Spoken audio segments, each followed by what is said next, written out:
Plafonnya naik terus ya kan ya. Pikiran tuh langganan dimasukin orang, kita sudah punya pinjaman banyak. Udah makin panas aja kan. Udahlah pokoknya perang gitu kan. Jadi pikiran itu nggak ada depan. Begitu saya lihat hijau tanaman, saya kembali. Kalau saya terus-terusin, sampai kapan saya harus begini? Tapi saya tadi ada pas kita ngobrol Bapak bilang mendingan mati besok dibanding mati sekarang. Iya, awal-awalnya kan gitu. Kalau ada yang mau dongkel, udah saya 1 juta aja bersih. Dengan ketinggian 6 meter, 7 meter, 8 meter.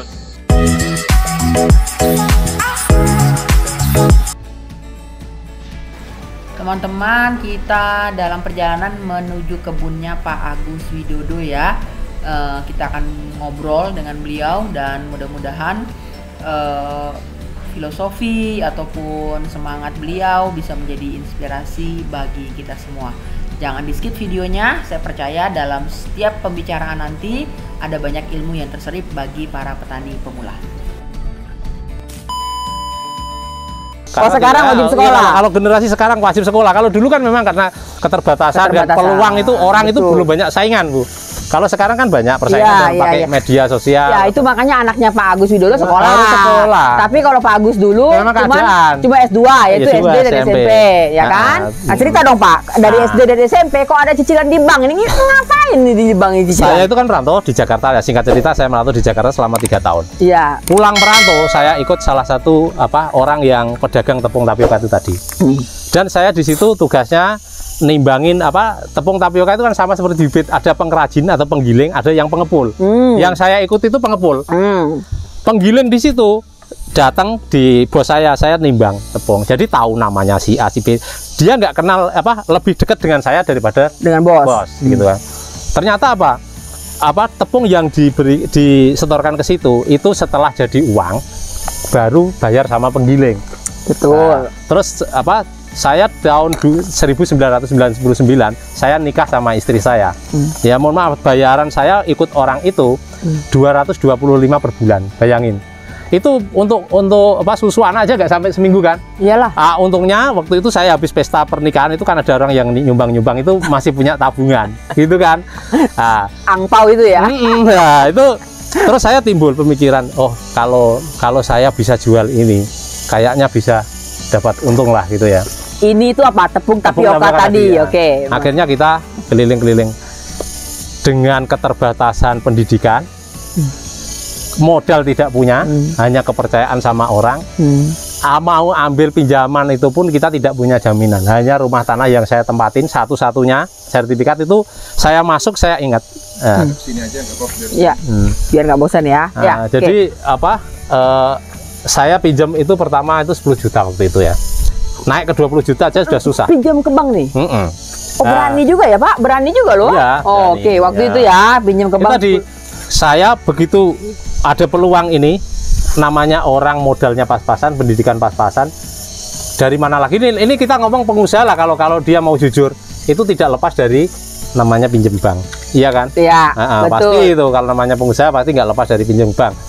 Dan itu terus bertambah, dan saya masih ada istilahnya mending pemikiran saya itu kok dulu saya cinta sama tanaman.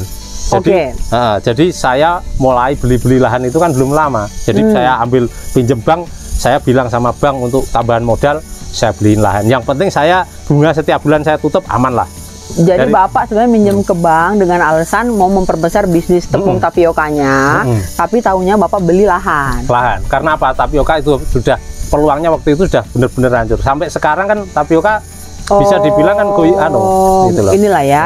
Jadi tidak terlalu berharga yang gimana gitu ya Pak ya. Dan akhirnya dengan itu kita langsung full, maksudnya terjun ke ini, pikiran kita adem. Maksudnya adem itu dalam artian kalau dulu saya begitu sepi, modal habis saya pasti pinjem lagi buat modal lagi, pinjem naik terus, itu ibaratnya nggak ada tentrem ini. Iya, plafonnya naik terus ya kan ya. Pikiran itu langganan dimasukin orang, kita sudah punya pinjaman banyak, udah makin panas aja kan. Udahlah pokoknya perang gitu kan. Jadi pikiran itu nggak ada depan. Begitu saya lihat hijau tanaman, saya kembali. Kalau saya terus-terusin sampai kapan saya harus begini? Tapi saya tadi ada pas kita ngobrol Bapak bilang mendingan mati besok dibanding mati sekarang. Iya, awal-awalnya kan gitu. Dagang udah susah, uang habis ya. Akhirnya tambah lagi. Ngutangnya nambah terus. Ini kalau nggak ibaratnya kita nggak pinjam lagi, kita nggak punya modal, mati ini. Nah, mending mati besok daripada mati sekarang. Ambil lagi. Ya. Begitu lancar pun juga seperti itu, lancar. Oh, kita kurang modal itu berapapun kan kurang. Kalau kita kerja, akhirnya sepi nambah, rame nambah, ya.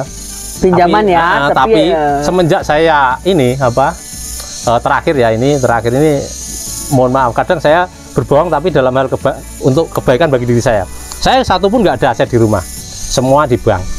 Di tahun 2016 atau 2017 ini naik channel YouTube nggak apa-apa ini Pak? Nggak apa-apa ya, biar utang itu bagi saya, orang utang itu nggak nista kok, orang utang itu susah loh. Kadang-kadang utangnya banyak, mau utang difoto ke sana kemari, kalau nggak dipercaya sama bank nggak keluar kok, gitu ya. Tapi utang itu jangan diterus-terusin, ini tadi pelajaran ya. Jadi itu. Ini inspirasi aja ya, bahwa dari orang lulusan S2, SD, SMP tadi, tapi plafon kredit di bank naik terus kan gitu. Saya itu kerja Bu, nggak tahu setahun untung berapa nggak tahu, kerja aja pokoknya.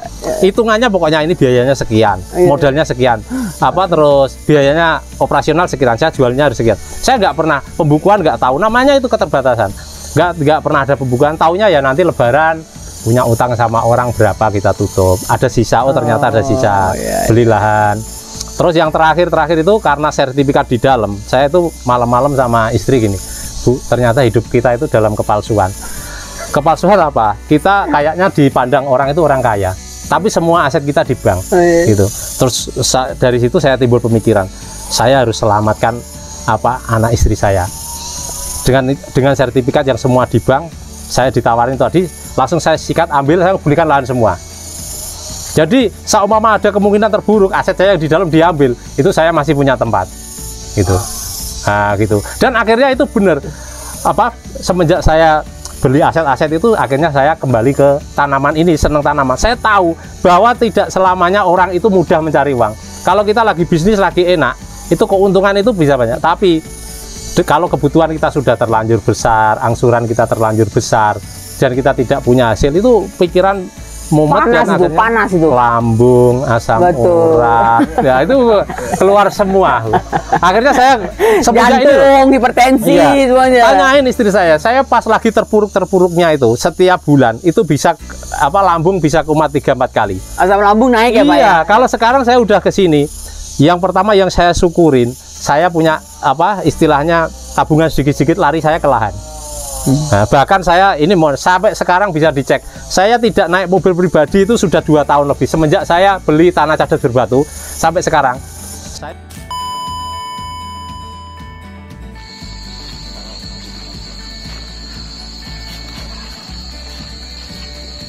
Kelihatan rapat, tadinya kan ini 10 kali 10.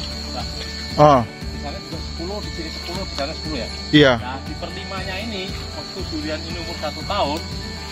Di sini yang saya sering lihat Bapak posting. Oh gitu. Iya. Ini ada ini, nah ternyata sekarang bisa dibayangkan. Sebagian ada yang sudah nyatu.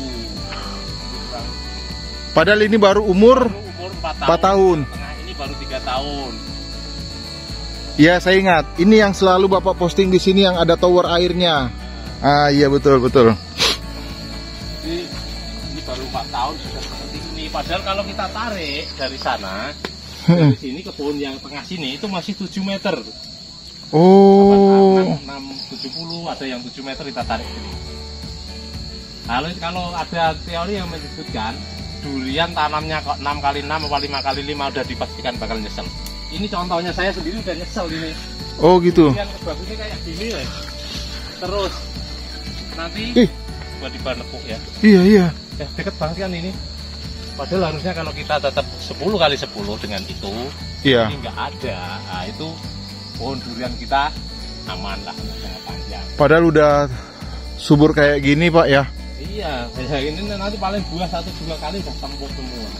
Tapi nggak ada keinginan kalau misalnya kayak gini ada yang mau korbankan gitu Pak? Tetap nantinya mungkin ada yang dikorbankan. Tinggal nunggu ini nantilah. Mana yang kira-kira dominan gitu ya Pak ya?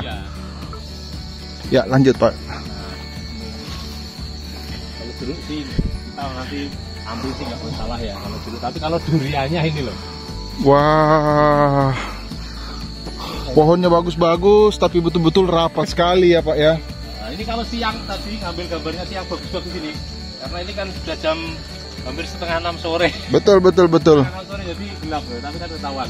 Iya. Masih kelihatan Pak, masih kelihatan. Ini 7.000 meter, harusnya kan 70 pohon ya. Iya. Akhirnya di tengah-tengahnya saya kasih, itu jadinya 120 pohon.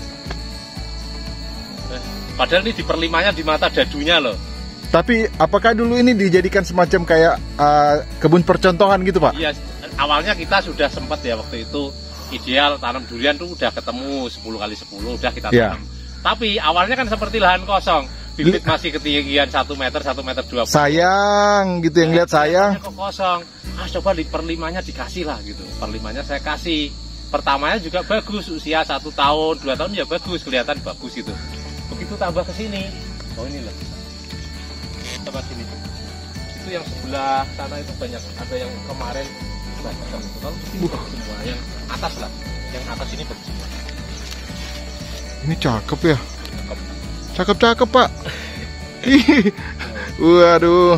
Kayak atur karena dia lokal itu ibaratnya nggak disiram pun, nggak dipupuk pun kan beda dengan hasil sambung busuk seperti ini. Harus ada apa itu istilahnya jarak, jangan sampai sempur.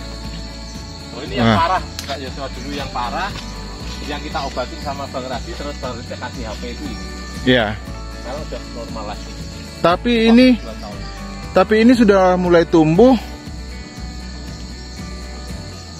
Apa Bapak nggak potong aja gitu atau dijual kayak gitu, didongkel gitu ya Pak ya? Kalau ada yang mau dongkel, udah saya 1 juta aja bersih. Dengan ketinggian 6 meter, 7 meter, 8 meter. Teman-teman. Limanya ada 50 pohon. Teman-teman ini kalau misalnya ada yang mau, saya terima bersih loh ya. Iya. Kita aja lah, ngulangin biaya saya. Teman-teman, siapa yang mau dongkelan 8 meter gitu ya, 7-8 meter gitu ya Pak ya? Ya, ini loh. Ada. Bisa ini. Didongkel. Nanti bawahnya gimana? Bawa tronton ini. Ini karena memang kerapatan tanamnya Pak Agus. Monggo, mau mempersilahkan siapa yang mau mendongkel. Wah, set itu ada di video nanti lah Pak. Mari Pak. Iya. Kita turun ke sana. Oke. Tapi ini akan menjadi ide bagus ya Pak ya untuk teman-teman. Iya. Tapi ini kemarin udah banyak yang buah. Yang penting lah kita udah nanti ya mungkin masih tetap buah 2-3 kali lah. Baru mungkin nanti akan dikorbankan gitu ya Pak ya. Iya. Mana yang kira-kira yang mau dipertahan? Iya. Kayaknya Pak sama di tempat saya. Nggak, karena waktu itu kan ngeliat ini masih ada lahan kecil gitu ya Pak ya. Kayaknya akan ada seperti ini Pak nanti. Lihat pohon.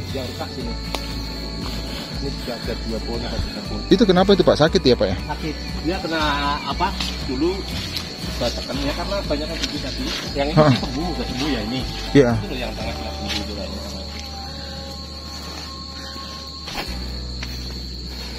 Nah ini yang sembuh. Tapi di perlima kan udah. Di depan sini ini adalah pembibitan yang Pak Agus punya. Coba kita pergi ya teman-teman, kita lihat bibit-bibit apa aja yang ada di sini. Nah ini ada rekan Pak Agus, namanya Bang Radi ya. Bang Radi bisa ini kita lihat sedikit bibit-bibit dari Pak Agus ya, bisa dijelasin apa-apa aja bibitnya. Jenis apa nih Bang? Namblung. Oke. Kalau ini udah umur berapa ini? Belum tahu ya, langsung dari petani ini. Oke. 1 tahun. Kalau pertembaga ini. Oh iya. Ini super tembaga ya. Oke. Terus musangking. Ini musangking. Ini alpukat. Nah, aligator. Oke. Ada aligator. Apa aja selain dari aligator gitu? Nama atau apa ya? Vietnam. Ah. Vietnam. Harga berapa? 150. Oh, ini 150. Iya. Tinggi pendek sama aja ini. Oh, jadi ini teman-teman ya. Bibit aligator Vietnam dengan tinggi seperti ini dijual 150. 150-an ya teman-teman. Kalau yang itu alpukat apa itu? Sama ya, juga. Itu. Sama ya. Oke. Di belakang apa ini? Oh, banyak. Alpukat kecil-kecil juga ada. Ada juga ya. Dari datang ini. Oh. Kamu saking 75.000. Oh, yang ini 75.000. Tinggi sekitar 1 meter.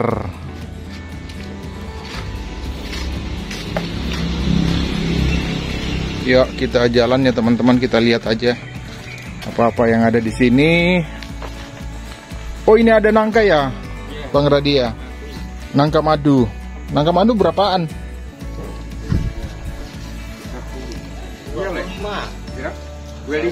25. Oh, oke.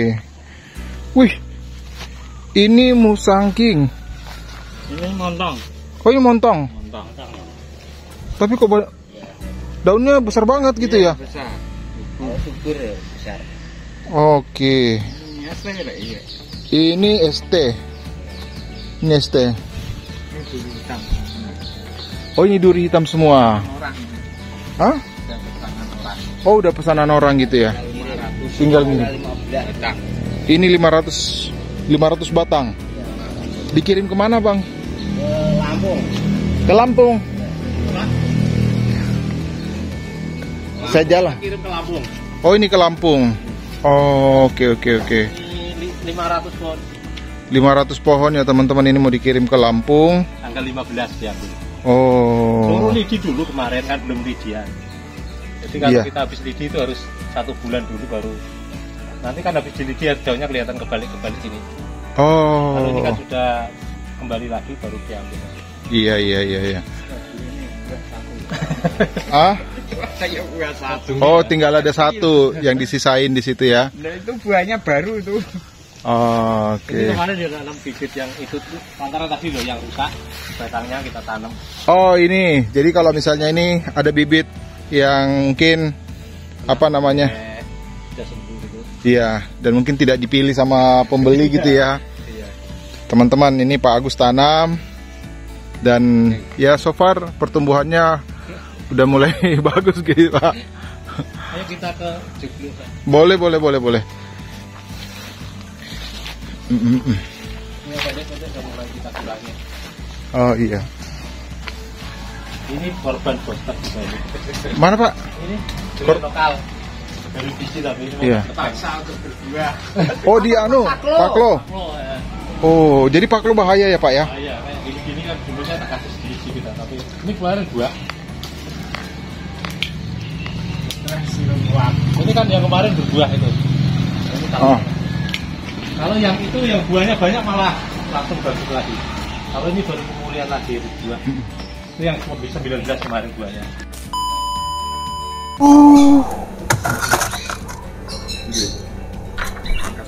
Jadi Pak Agus juga ada ini durian lokal Pati ya. Ya, lokal sini sekitaran ini. Dalam perjalanan menuju Pati ini saya nggak lihat terlalu banyak pohon durian, Pak. Banyak Ya? banyak sebenarnya di tepi-tepi jalan itu banyak Oh, tapi mungkin kita yang nggak terlalu ngeh kali ya. Pati Jepara itu termasuk penghasil durian lokal, kualitasnya bagus dan banyak. Ya nih teman-teman, Pak Agus jualan ini nih durian lokal nih. Ada frozen durian. Nggak ada mereknya. Ada mereknya Nggak juga? ada. Ah, oh, nggak ada ini. Cuma dijual itu kadang buat oleh-oleh orang gitu. Iya. Terus yang beli ini banyak orang sini juga atau? Banyak, kadang orang beli bibit ke sini terus beli itu buat oleh-oleh. Oh, iya. Tapi enggak melulu jualan, maksudnya kemarin daripada kita kadang kan kita pas musim di sini jualan. Nanti kalau pas sore nggak habis kita buka di situ. Iya, supaya dia lebih awet juga ya. Iya. Jualnya juga Jadi kalau kayak gini Bapak bikin aja, terus nanti ya kalau ada yang cocok dibeli gitu. Ya kita semprot, kalau dari itu nanti ada yang biasanya kalau mau lebaran lah. Oh, oke, mudah-mudahan ya Pak. Cuman maksud saya Bapak nggak yang lebih kepada kalau ada mereka pesanan baru Bapak bikinkan. Nah, nanti karyawan serasian, tapi kita stok aja biasanya habis-habis. Tapi sekarang ya kurang tahu lah segitu tadi ya. Melemah ya, kayaknya mungkin agak melemah daya beli. Sampai banyak kok.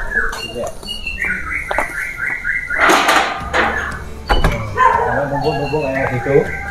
Apa ini? Yang itu labelnya. Oh. Ini kayak showroomnya Bapak ya? Biasanya kosong ini. Oh. Jati nih Pak. Jati semua ini. Oh, cakep ya. Murah-murah loh. Wah, teman-teman, ini adalah bagian terakhir dari liputan ke tempat Pak Agus Widodo yang kami lakukan di awal April kemarin. Sampai dengan part 4 ya teman-teman ya.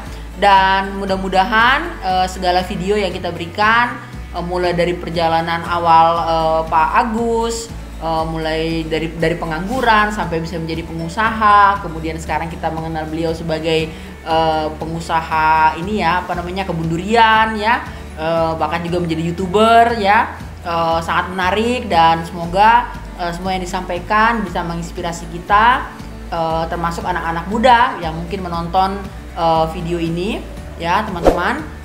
Terima kasih sudah mengikuti kegiatan kami ya bersama dengan Pak Agus Widodo.